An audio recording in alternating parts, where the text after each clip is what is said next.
All right, class. First off, as always, good day. I'm glad you're here. Today, we're going to be talking about the French Revolution. We're going to continue more into it. This is where it really starts to pick up speed. I know I said that the last video and stuff like that, but again, think of the French Revolution as like a snowball on a hill. At first, it's going to go slow and then start to pick up and going to get bigger and bigger. This is when it's really starting to kind of pick up, and in the next lesson is when things are really, really going to start happening. So again, I know it seems kind of slow. You might be like, "Oh my gosh, when are we going to get to the killing?" We are, we are, but it takes time.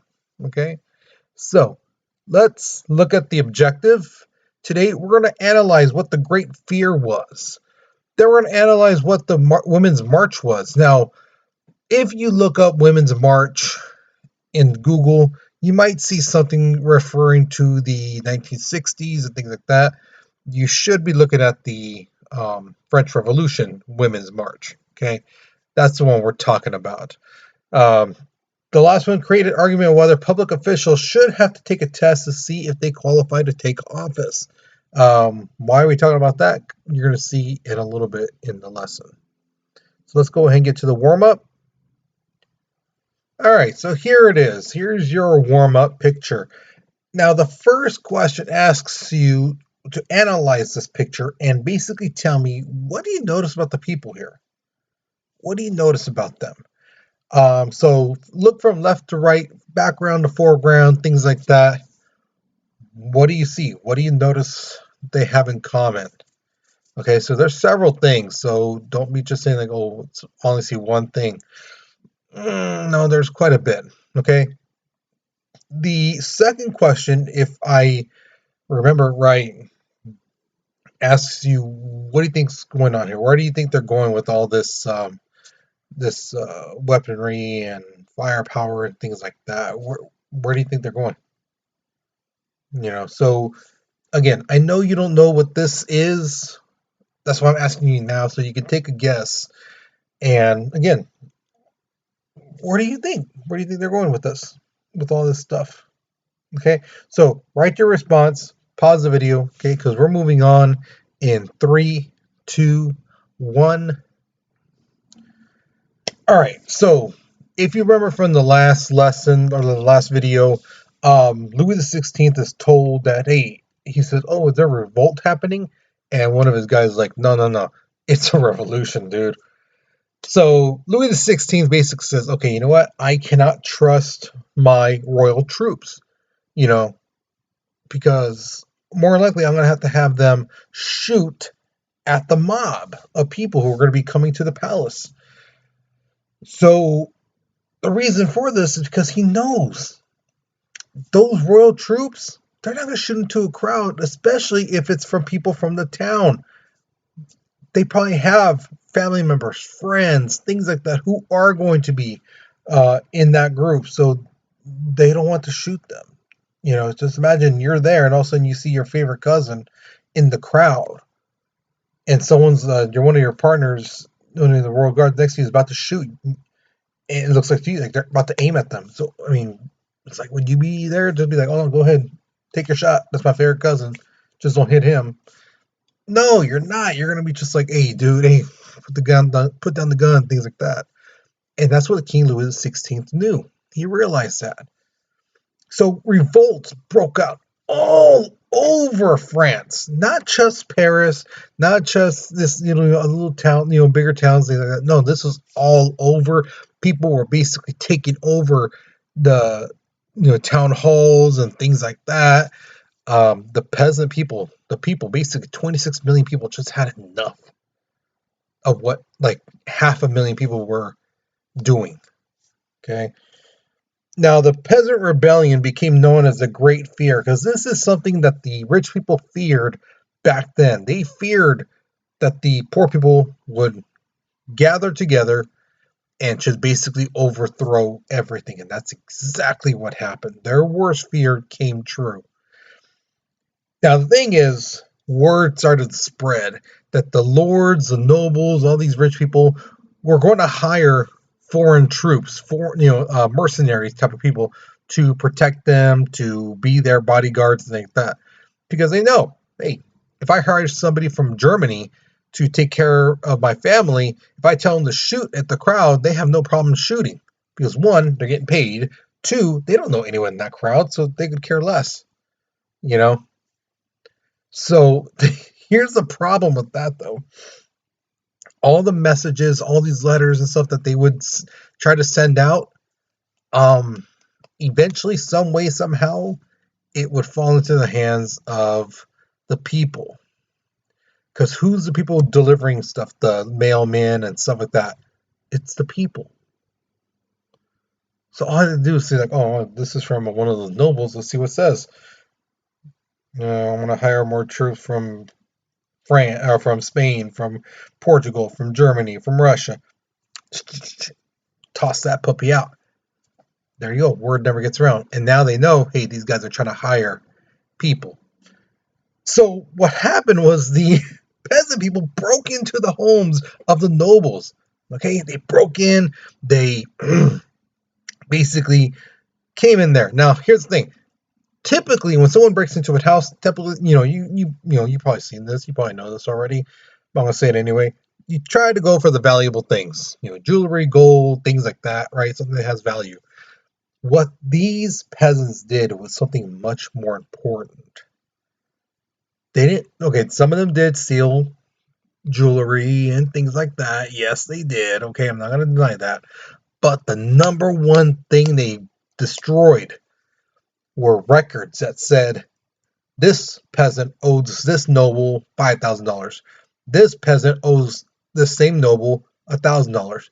All the records of saying how much they owed and that the peasant signed it saying, yes, I agree to pay it back, things like that, all that documentation was destroyed.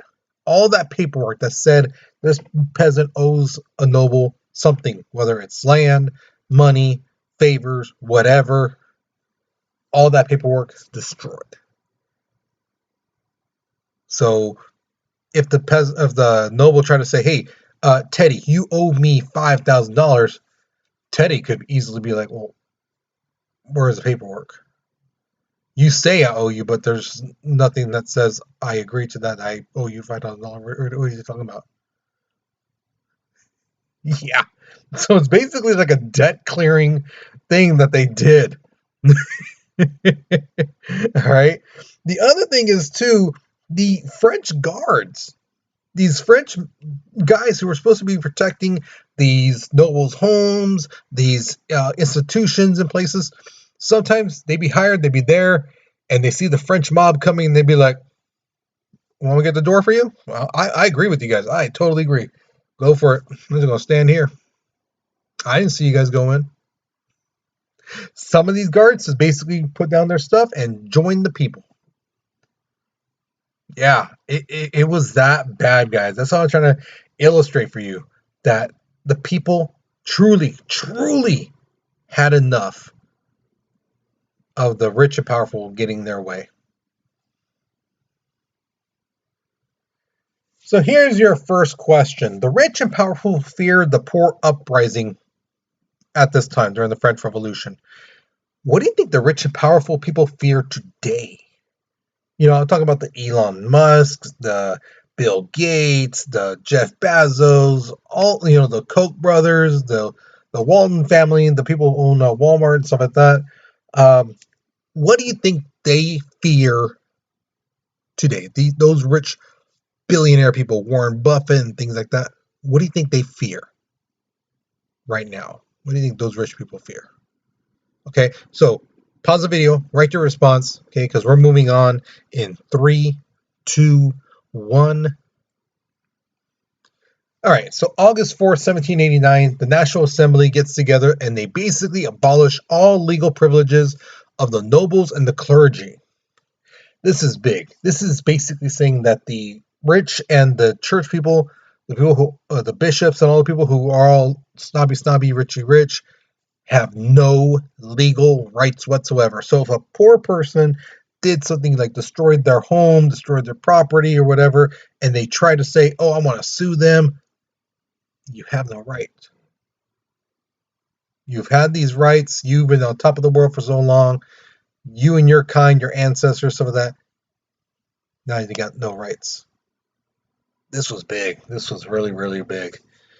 And about a week later, the Declaration on the Rights of Men and Citizens was adopted. Now, this documentation is the French version of the Bill of Rights and the Declaration of Independence, because that's where they got their inspiration from. From the Americans' Declaration of Independence and the English Bill of Rights. And they basically, and I'm sure you guys have done this before, and you're lying if you say you didn't ever do this. When you ever been in class and you ever looked at someone's paper and go like, hey, can I just look at your paper really quick? I'm not going to copy. I just want to see, if what you have is kind of like what I have. I just want to see really quick. I'm not going to copy it. Don't worry. And you look going, dang, that's good. All right, you know what? I'm going to change the wording of that. I'm not going to use that. That sucks. But I'm going to keep this. Keep that. Change the wording here and there. That's basically what the French did. Okay. Their Declaration of Rights of Men and Citizens, it's basically got out the basic liberties, the basic freedoms that citizens truly deserve, which is liberty, freedom, property, security, and resistance to oppression, meaning no one has the right to keep you down. No one has the right to say, since I have more money, I am better than you. Because I have a higher education, I am better than you. Ergo, you have little rights. They're saying no. No one has the right to do that. Nobody has the right to do that. They also came up with basically there are more rights, but these are 6 ones I feel are really, really important in this. Number 1, all men are free. Okay. 2, all men are equal before the law. So nobody is above the law. Let's say a rich person and a poor person both steal. Both people should be punished the same. One should not have a lighter sentence over the other. Everyone is equal before the law. The next one, appointed public officials. So presidents, mayors, councilmen, assemblymen, senators, things like that. Those type of people. They should get those offices based off talent. In other words, they just can't become a president because you're popular.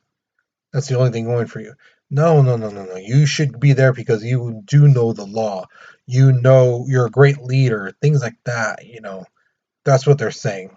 It's imperative to have people who are in political office who are there because they know things, because they're good at being a leader, things like that, and not because they paid somebody off or their daddy was once a mayor, things like that.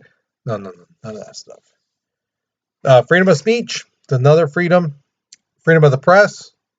And lastly, no group should be exempt from taxation, meaning no group should say, well, because I'm rich, I shouldn't have to pay taxes. Or because I have a business, I shouldn't have to pay taxes. They're like, no. Everyone pays taxes. I don't care who you are.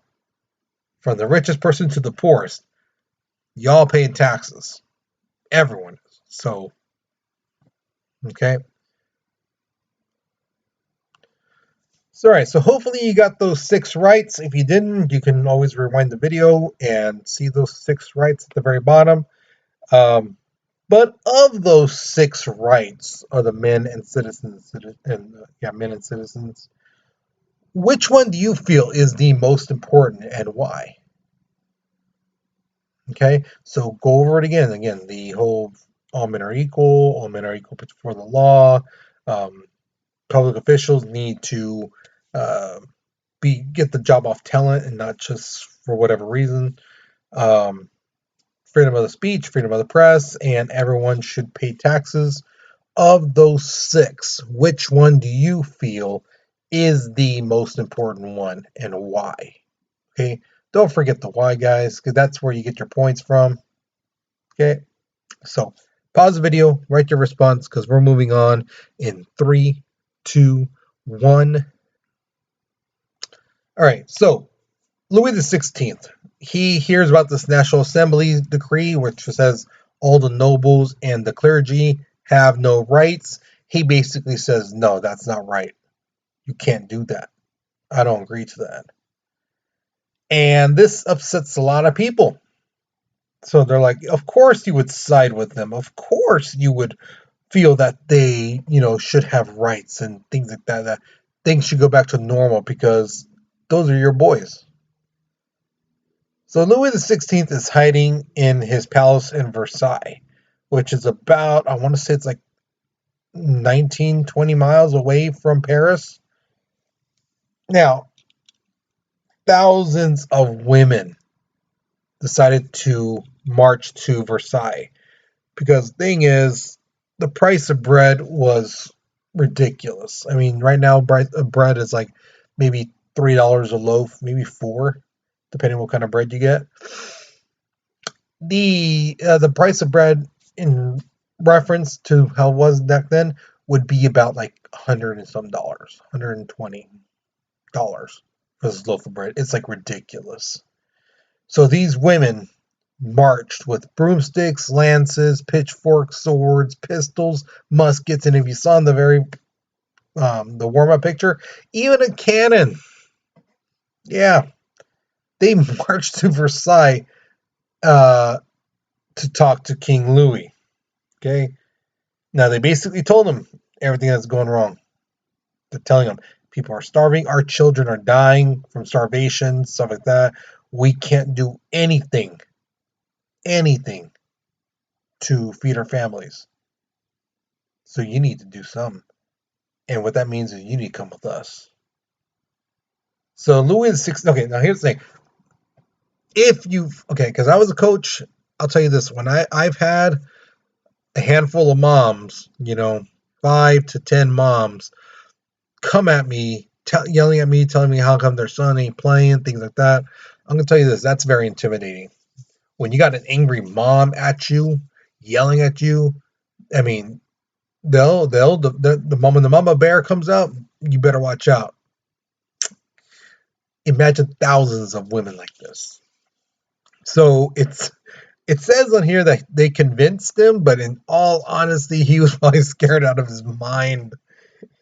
So yeah, he accepted the terms and he returned back to Paris.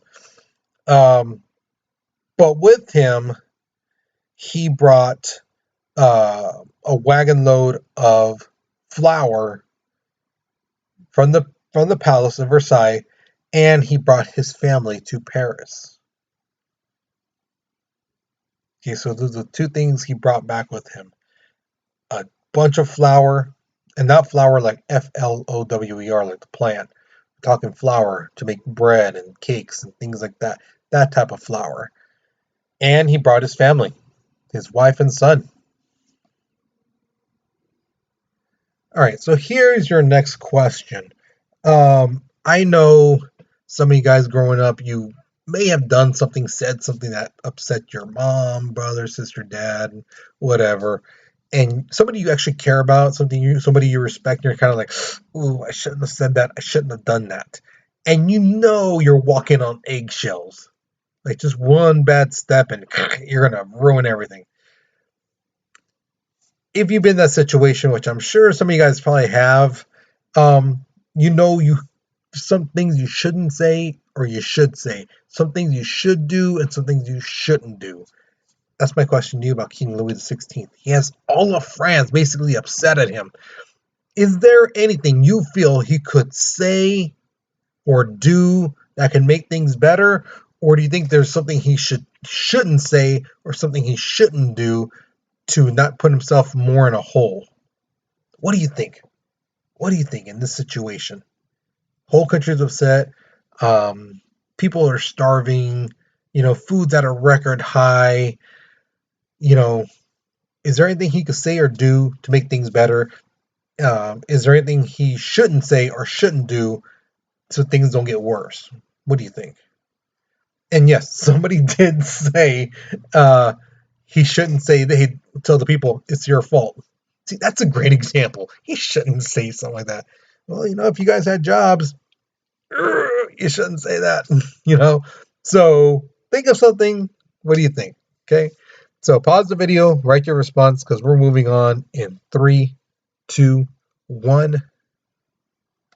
All right. So here's your exit ticket. Remember, you're only going to answer one of these questions. Whichever one you feel you could answer better, go with that one. Okay. The first question says, "Do you think King Louis the Louis XVI would have gone to Paris if men had marched instead of women?" So the whole thing with the women carrying the broomsticks and pitchforks and stuff like that, to Versailles, and getting in his face and basically yelling at him, telling him all this stuff. Do you think it would have been a different story if it were men instead of women? If men had marched, what do you think, and why? The second question says, "Do you think our public officials should have to take a test to see if they qualify to take office?" So people like a mayor, a senator, a governor, a president, do you think they should take a test to see, do they actually know what the law says? Do they actually know what their job's supposed to be about? Things like that. What do you think? Should they? Tell me why or why not. Okay. So once you finish with this, you are done with this lesson. So good job. All right. Um, so that's it, guys. I hope you enjoyed this lesson. I hope you learned something new. All right. So you guys, you take care, you be safe, and I'll see you guys later. Okay.